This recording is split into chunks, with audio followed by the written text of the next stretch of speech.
Take up one idea, make that one idea your life. Dream of it, think of it, live on that idea. Let the brain, the body, muscles, nerves, every part of your body be full of that idea, and just leave every other idea alone. This is the way to success, and this is the way great spiritual giants are produced. This quote encourages a singular and focused approach to life and success. The central idea is to choose a specific goal or aspiration and make it the central focus of your existence. The quote suggests immersing yourself entirely in this chosen idea, dreaming about it, constantly thinking about it, and living your life in alignment with it. The emphasis is on dedicating all aspects of yourself, your mind, body, muscles, nerves, to this one idea while disregarding distractions or competing goals. The quote implies that by concentrating your energies in this way, success can be achieved. Furthermore, it draws a parallel between this focused approach and the development of great spiritual figures, suggesting that such intense dedication is a path to spiritual greatness. Overall, it advocates for the power of single-minded focus and dedication in achieving success and spiritual growth.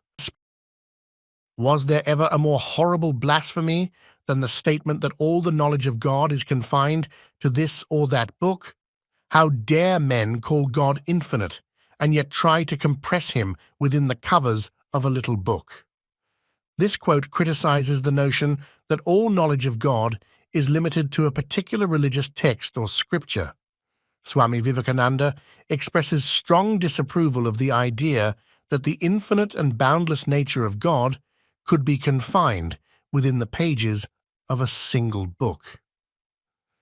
The use of the term blasphemy suggests a profound offense or sacrilege in such a belief. The quote challenges the narrow perspective that claims exclusive access to divine knowledge through a specific religious scripture. By questioning the audacity of confining the infinite to the limitations of a book, it encourages a broader, more open-minded understanding of spirituality and the divine. It underscores the paradox of calling God infinite, while attempting to restrict the understanding of God within the constraints of a written text. Overall, the quote advocates for a more expansive and inclusive approach to comprehending the divine that transcends the boundaries of any singular religious doctrine. Whatever you think that you will be, if you think yourself weak, weak you will be. If you think yourself strong, you will be. This quote emphasizes the power of one's thoughts and self-perception in shaping one's reality. It suggests that your beliefs about yourself play a crucial role in determining your actual capabilities and the course of your life. The quote implies that if you perceive yourself as weak, you are likely to exhibit behaviors and attitudes that align with that self-image, ultimately reinforcing a sense of weakness. Conversely, if you view yourself as strong and capable, that positive self-perception can influence your actions and mindset in a way that aligns with strength and resilience. In essence, the quote reflects the idea that your thoughts and beliefs can act as self-fulfilling prophecies. It underscores the importance of cultivating a positive and empowering self-image, as this can contribute to building confidence and achieving personal growth and success. The fire that warms us can also consume us. It is not the fault of the fire. This quote serves as a metaphorical reminder of the dual nature of certain elements or experiences in life, using fire as an example. The metaphor suggests that something that brings warmth, comfort, or benefit can also have the potential to cause harm or destruction. In this case, the fire symbolizes a force or element that is neither inherently good nor bad. Its impact depends on how it is managed or utilized. By stating it is not the fault of the fire, the quote emphasizes that the nature of the fire itself is neutral. It is neither benevolent nor malevolent. Instead, the responsibility lies with those who handle or interact with the fire. The quote can be applied to various aspects of life, cautioning that certain things, while initially beneficial, may turn harmful if not approached with care, respect, and understanding of their potential consequences. Condemn none. If you can stretch out a helping hand, do so. If you cannot, fold your hands, bless your brothers, and let them go their own way. This quote encourages a compassionate and non-judgmental approach to others. The first part advises against condemning or passing harsh judgment on others. Instead, it suggests offering help when possible. The act of stretching out a helping hand implies a willingness to assist, support, or uplift others in need. However, the quote also acknowledges that there may be situations where providing direct assistance is not feasible. In such cases, the second part advises a gesture of goodwill, folding your hands, symbolizing a gesture of blessing, and letting others go their own way. This implies a recognition of personal boundaries and an understanding that even without direct intervention, one can still wish well for others on their individual journeys. In essence, the quote promotes a mindset of empathy, kindness, and understanding. It encourages positive actions when possible and a respectful acknowledgement of others' autonomy and choices when direct assistance is not feasible. Education is the manifestation of perfection already existing in man. This quote suggests that education is not so much about instilling new qualities or abilities in individuals, but rather about bringing forth and revealing the inherent perfection that already exists within them. The term manifestation implies a process of making visible or evident. In this context, education is seen as a means to reveal and bring to light the inherent qualities, potentials, and perfection that are innate in every individual. The quote suggests that humans possess a fundamental perfection, and education serves as the tool or process through which this inner perfection is expressed and realized. The underlying philosophy here is one of positive potential and self-discovery. It emphasizes the idea that education, rather than being an external imposition of knowledge, nurtures and uncovers the inherent greatness within individuals. This perspective aligns with the belief in the essential dignity and potential for growth within every person, and education is seen as the key to unlocking and expressing that latent perfection. Take risks in your life. If you win, you can lead. If you lose, you can guide. This quote encourages individuals to embrace risk-taking as an integral part of personal and professional growth. The essence of the quote lies in the potential outcomes of taking risks. Take risks in your life. This part emphasizes the importance of being willing to step out of one's comfort zone, to venture into new territories, and to face challenges that involve uncertainty. If you win, you can lead. Winning after taking a risk can lead to leadership opportunities. Success often brings recognition, influence, and the chance to guide or lead others. The implication is that successful risk-takers can become leaders who inspire and direct others. If you lose, you can guide. Even if the outcome is not a success, the quote suggests that the experience gained from taking risks, even if resulting in failure, can be valuable. It positions failure not as a finality, but as a source of learning and wisdom that can be shared with and guide others. The quote advocates for a positive and resilient attitude toward risk-taking, emphasizing that both success and failure in these ventures offer opportunities for personal development and leadership. Whether through leading by example after a win or guiding others through the lessons learned from a loss, taking risks is presented as a path to growth and influence. Do not believe a thing because you have read about it in a book. Do not believe a thing because another man has said it was true. Do not believe in words because they are hallowed by tradition. Find out the truth for yourself. Reason it out. That is realization. This quote encourages independent thinking and emphasizes the importance of personal understanding and reasoning. It advises against blindly accepting information based on its presence in a book, someone else's assertion, or traditional beliefs. Instead, the quote advocates for seeking and verifying the truth through personal exploration and critical thinking. The call to find out the truth for yourself implies a proactive approach to knowledge, urging individuals to engage in a process of discovery rather than passive acceptance. Reason it out underscores the significance of logical thinking and analysis in arriving at one's own conclusions. In essence, the quote promotes the idea that genuine realization and understanding come from personal investigation, questioning, and reasoning, rather than relying solely on external sources or established conventions. Where can we go to find God if we cannot see Him in our own hearts and in every living being? This quote suggests that the search for God or a divine presence should begin with introspection and empathy towards all living beings. It posits that if one cannot perceive or recognize God within their own heart and in the essence of every living being, then seeking a divine connection in external places may be futile.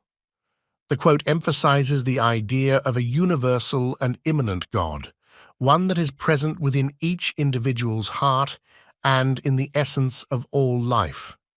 It encourages a spiritual perspective that values inner reflection and the recognition of a divine presence in the interconnectedness of all living things. In summary, the quote suggests that the search for God is intimately tied to self-awareness, compassion, and the acknowledgement of the divine in the collective existence of all living beings. All knowledge that the world has ever received comes from the mind. The infinite library of the universe is in our own mind. This quote suggests that the source of all knowledge in the world is the human mind. It expresses the idea that the mind is a repository of vast information and that the collective knowledge of the universe is contained within our individual minds. The metaphor of the infinite library of the universe being within our minds implies that the potential for learning and understanding is boundless and resides within our cognitive capacities. The quote underscores the power of human intellect and the capacity of individuals to explore, learn, and contribute to the ever-expanding wealth of knowledge. In essence, the quote celebrates the human mind as a limitless source of intellectual potential, emphasizing the idea that the knowledge accumulated throughout history is a product of human thought and discovery. Things do not grow better, they remain as they are. It is we who grow better by the changes we make in ourselves. This quote conveys the idea that external circumstances or things in the world do not inherently improve or change on their own. Instead, the improvement lies in the personal growth and transformation of individuals. The focus is on the changes individuals make within themselves, suggesting that personal development, mindset shifts, and inner transformation are the catalysts for improvement. The quote encourages a perspective of self-responsibility, asserting that the power to grow better is within individuals and is a result of their own efforts, choices, and personal evolution. It underscores the notion that positive change starts from within and is a reflection of one's own personal development rather than relying solely on external factors. Give up the idea that by ruling over others you can do any good to them, but you can do just as much as you can in the case of the plant. You can supply the growing seed with the materials for the making up of its body, bringing to it the earth, the water, the air that it wants. It will take all that it wants by its own nature. It will assimilate and grow by its own nature. This quote advises against the notion that one can genuinely benefit others by exercising control or dominion over them. Instead, it draws an analogy with the care of a plant. The idea is that just as you can provide essential elements to support the growth of a plant, such as soil, water, and air, you can contribute positively to others' development by providing the necessary conditions for their natural growth. The emphasis is on creating an environment or offering support that allows individuals to flourish according to their own nature. The analogy suggests that, like a plant drawing what it needs from its surroundings and growing according to its inherent nature, individuals also have their own internal processes and capabilities for growth. In summary, the quote promotes a perspective of supportive and nurturing influence rather than attempting to control or rule over others. It encourages providing the conditions for natural growth and development, allowing individuals to thrive in their unique ways. The moment I have realized God sitting in the temple of every human body, the moment I stand in reverence before every human being and see God in him, that moment I am free from bondage, everything that binds vanishes, and I am free. This quote reflects a profound spiritual realization and the transformative power of recognizing the divine within every individual. The essence of the quote lies in the liberation that comes from acknowledging the presence of God in every human being.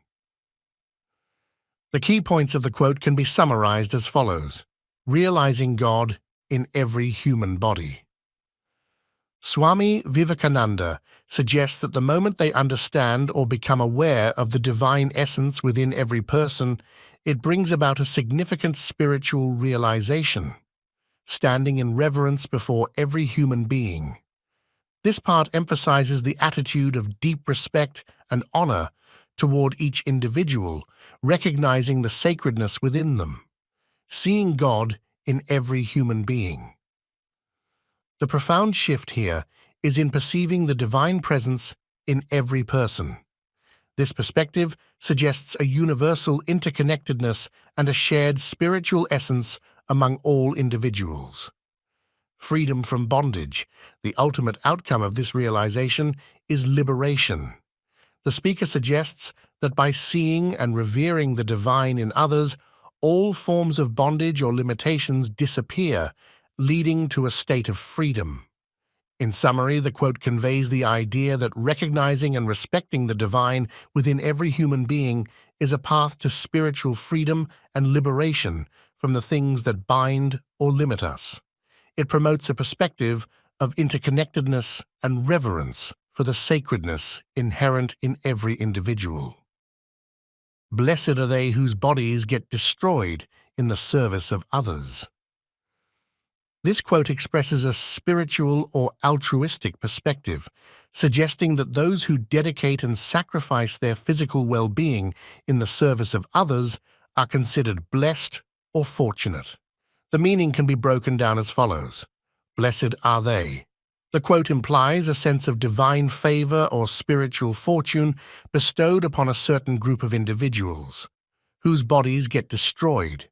This phrase conveys a significant sacrifice or hardship, suggesting that these individuals undergo physical challenges, perhaps even facing harm or deterioration. In the service of others, the context of the sacrifice is in the selfless act of serving or helping others. The implication is that the sacrifice is made for a greater cause or for the well-being of others. In summary, the quote elevates the act of selfless service to a sacred or blessed status, emphasizing the value of sacrificing one's physical well-being for the benefit of others. It reflects a spiritual or humanitarian perspective that holds such acts in high regard. Be not afraid of anything. You will do marvelous work. It is fear that is the great cause of misery in the world. It is fear that is the greatest of all superstitions. It is fear that is the cause of all our woes. And it is fearlessness that brings heaven even in a moment. Therefore, Arise, awake, and stop, not until the goal is reached. This quote encourages individuals to overcome fear, as fear is seen as a significant source of unhappiness and obstacles in life. The key points of the quote can be summarized as follows. Be not afraid of anything. The initial instruction is a call to courage, urging individuals to confront challenges without fear. You will do marvelous work. The assurance here is that by overcoming fear, individuals unlock their potential to achieve remarkable and extraordinary accomplishments. Fear is the great cause of misery. The quote attributes much of the suffering in the world to fear, suggesting that it is a pervasive and destructive force. Fearlessness brings heaven. The contrast between fear and fearlessness is emphasized. The quote suggests that a state of fearlessness can bring about a positive and blissful experience akin to heaven. Arise, awake, and stop not until the goal is reached. This concluding phrase is a motivational call to action, encouraging individuals to awaken to their potential, rise above challenges, and persistently pursue their goals until they are achieved. In summary, the quote is a motivational and philosophical statement advocating for courage, the overcoming of fear, and the pursuit of goals with determination and persistence. It suggests that fearlessness is the key to unlocking one's potential and achieving remarkable success. Swami Vivekananda, born as Narendranath Datta on January 12, 1863, in Kolkata, India, was a prominent Hindu monk and a key figure in the introduction of Indian philosophies of Vedanta and yoga to the Western world. He played a crucial role in the revitalization of Hinduism in India and contributed significantly to the spread of Indian philosophies globally. Born into an aristocratic Bengali family, Vivekananda showed intellectual and spiritual inclinations from a young age. He was deeply influenced by the teachings of his guru, Ramakrishna Paramahansa. Swami Vivekananda gained international recognition when he represented Hinduism at the World's Parliament of Religions in Chicago in 1893. His famous opening words, "Sisters and Brothers of America," received a standing ovation and marked the beginning of his mission to propagate Vedanta and yoga in the West. After his return to India, Swami Vivekananda founded the Ramakrishna Mission in 1897, a philanthropic and spiritual organization aimed at the service of humanity. Vivekananda's teachings emphasized the unity of all religions and the importance of direct personal experience of the divine. He advocated for the synthesis of science and religion, the importance of selfless service, seva, and the development of a strong character. Swami Vivekananda passed away on July 4, 1902, at the age of 39. The exact cause of his death was not definitively determined. However, it is widely believed that he died of a ruptured blood vessel in his brain. This condition is often associated with a cerebral hemorrhage or stroke. Swami Vivekananda had been in declining health for some time before his passing. His intense and rigorous life of travel, lectures, and service took a toll on his physical well-being. The strain of his extensive work and the demanding schedule he maintained likely contributed to his health issues. Despite his relatively short life, he left a lasting impact on the spiritual and cultural landscape of India and the world. Swami Vivekananda's legacy endures through his writings, speeches, and the institutions he founded, including the Ramakrishna Mission and the Ramakrishna Math. His teachings continue to inspire individuals in their pursuit of spiritual and personal development.